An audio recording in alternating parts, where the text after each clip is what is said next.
Well, here's something you don't see every day. Our customer brought us what he says is a 58 Fender Bandmaster. Now this one is in really pretty good shape. You can see there's a little mess down on the bottom right corner, but otherwise it's in pretty nice condition. Now, what's so cool about a reported 58 Fender Bandmaster? Well, they're really pretty rare.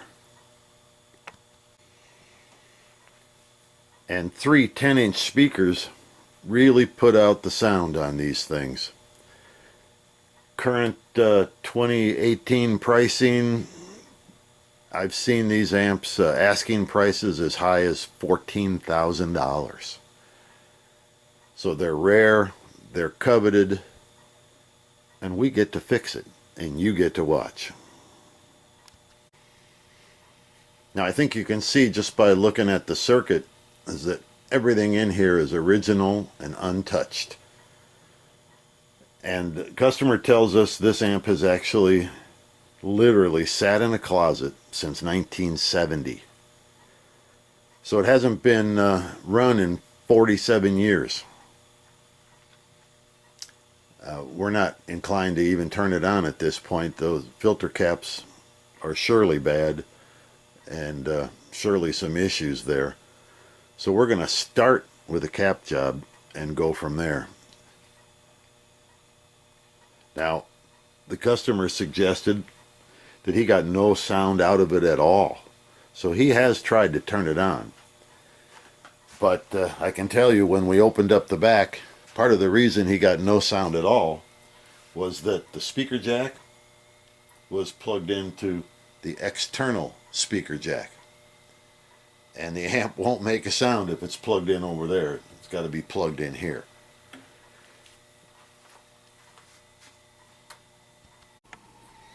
Now here's a quick look and a close-up inside the chassis of this obviously untouched Bandmaster, starting with the original two-prong cord. Transformer appears original. That's the original selenium rectifier that a lot of people just replace. All the main power electrolytics, the filter caps, are still there. The yellow Astrons throughout the circuit are still there, and we'll be testing those because they're well known to leak. And we've got cathode bypass caps original to the amp, but it's all straight and untouched.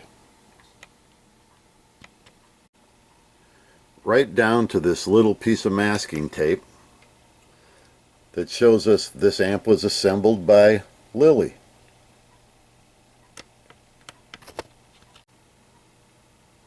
Now our first clue in dating this amp is on the speaker codes of what appear to be original Jensen speakers in here. And if we get down in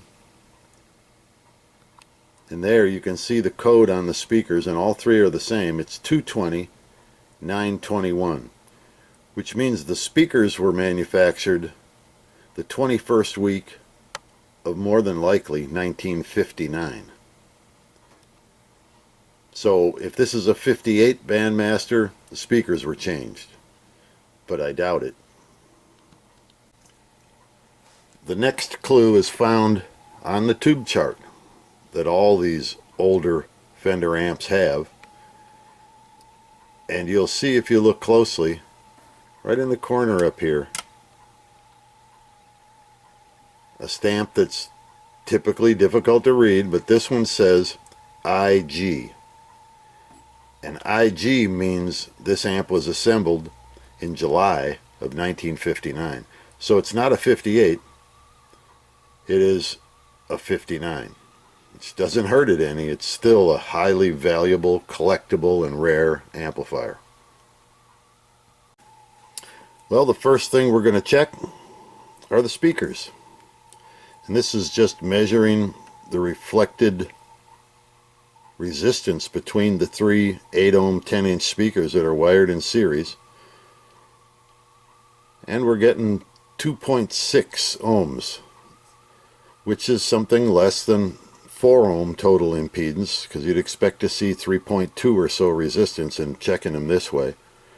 But when you got 3 8 ohm speakers wired in series, it's what you'd expect to see if all the speakers are working.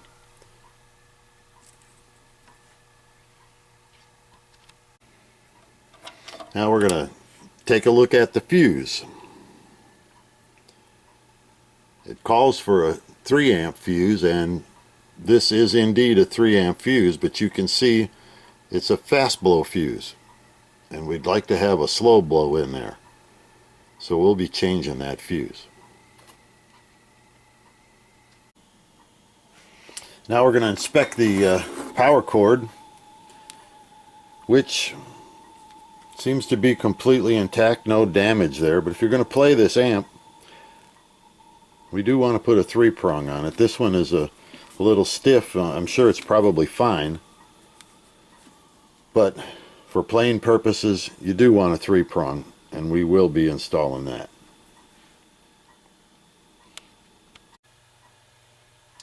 And now we've got the chassis out of the cabinet, and everything looks stock back here too. The only thing that is somewhat suspect is the output transformer, which certainly shows signs of having been overheated at the least. And these are fairly well known to be kind of underpowered, so to speak, output transformers for these amps, and it's not unusual for them to be gone. I hope that's not the case with this one. We'd sure like to keep it stock to keep the value up, but it sure looks like it's been burnt. And back to the working side of this, we're going to start out by replacing all the filter caps. And that'll give us an opportunity to at least attempt to power it up, and then we'll come back and test all these yellow astrons for leakage, which they're prone to do, and kind of go from there. Filter caps first. Alright, the last thing we're going to do before we fire it up is use our diaper pin here and clean and retension the tube sockets. So we've showed you this before, where you just get in alongside these jackets here and kind of bend them in, and then to clean them we're going to spray the tube pins and kind of work it in and out of the socket a few times to kind of clean them, and this thing should be ready to fire up. Alright, so firing the amp up after the cap job, we got nothing. And I say nothing right here at the 10K and the cap next to it. That's where the main B plus comes into this Bandmaster circuit, and we got like 12 volts there. Sadly, that means that the original Triad 8087 transformer is dead. So we're going to replace it. And we'll be using a Classic Tone 8087 replacement. Their part number is 40-18073. And comes with the paperwork. And from the inspection we've done, all the wiring seems to match the original wiring on the 8087 as far as color codes. We're going to follow that and go from there. We'll be back after we do the install. Well, there we go. The old one out and the new one in. Interestingly enough, the hardest part of this was actually getting that tab back on the new transformer that kind of supports it when you mount it in the cab. There was a lacquer in the way and all kinds of other issues, but there we go. It's installed. Now to hook up the current limiter and test it out. Well, you're not having deja vu and your film didn't jump back. What you see here is the original transformer put back in. Because we bought a new transformer, put it in, and got the same results. And that will tell you not to jump to conclusions before you go too far. But it's actually something we've never run into before. And here's what happened after a lot of head scratching and a lot more looking.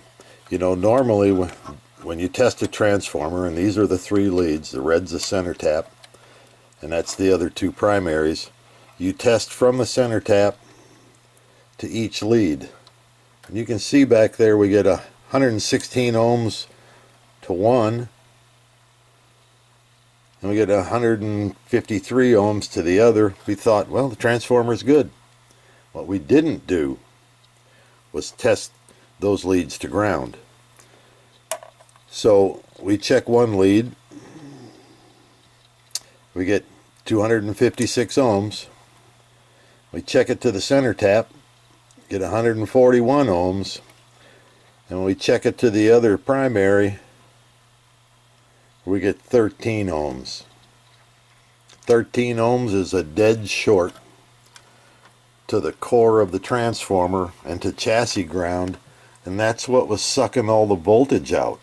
We weren't getting any at the filter caps because all the power was going to the output transformer and bleeding out into the chassis.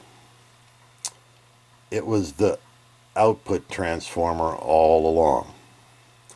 So bear that in mind if you run into a problem similar to this, so you don't have to eat a brand new transformer like we're going to. So now we've got a classic tone output transformer for this amp, and we're going to go about installing that. Alright, we've got the old one out back here, the new one in. There's our capped off extra taps, yellow and black, going through the grommet with the wires from the choke.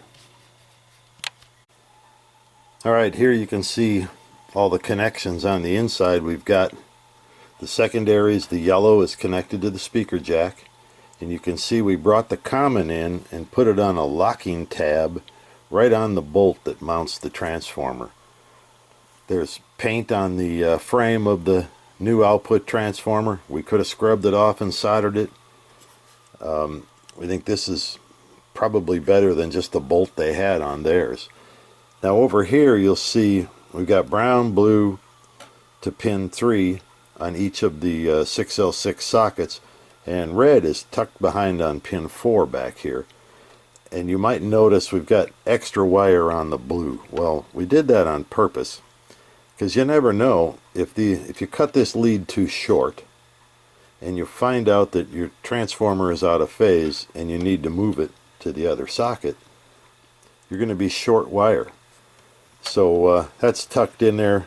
We've got the colors matching the way the other transformer was installed, and we'll hope that's right. But if we turn the amp on and it starts squealing, we'll have to reverse these two wires.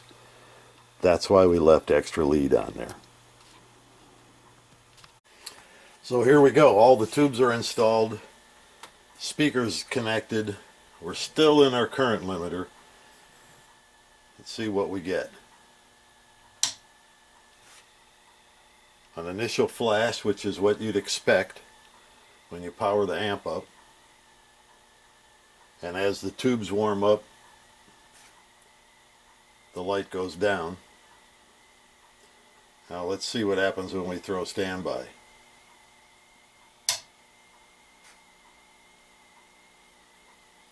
Soft little glow. I can hear just a little hum.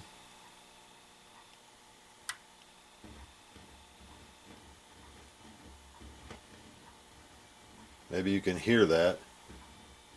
I'm betting now we've got DC leaking to the volume pot on the bright channel, because the yellow Astrons tend to do that.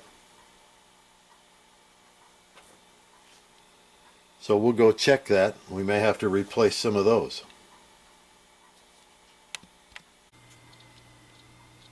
Well, because Astrons are so well known to leak, and the owner of this amp is not a pro player, not even a casual player. The amp just sits. And with all that in mind, I decided to go ahead and replace the rest of the Astrons in the circuit going up towards the power supply. Because if they blow on this guy, there's just no telling.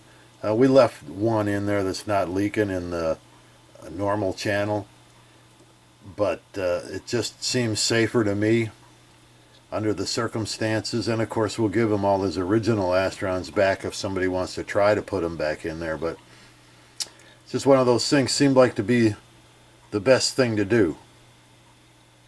So we're done, we're fired up, and we're in the normal channel. Let's see what it sounds like. So there it is. That's normal channel. Run that treble up and the presence up just a little bit.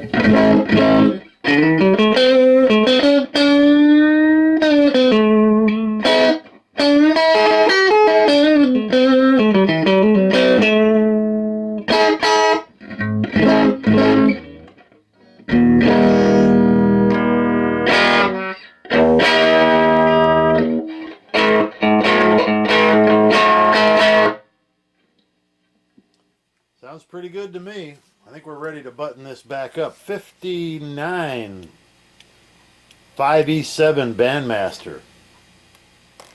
It's been an interesting journey. Hope you learned something along the way. We sure did.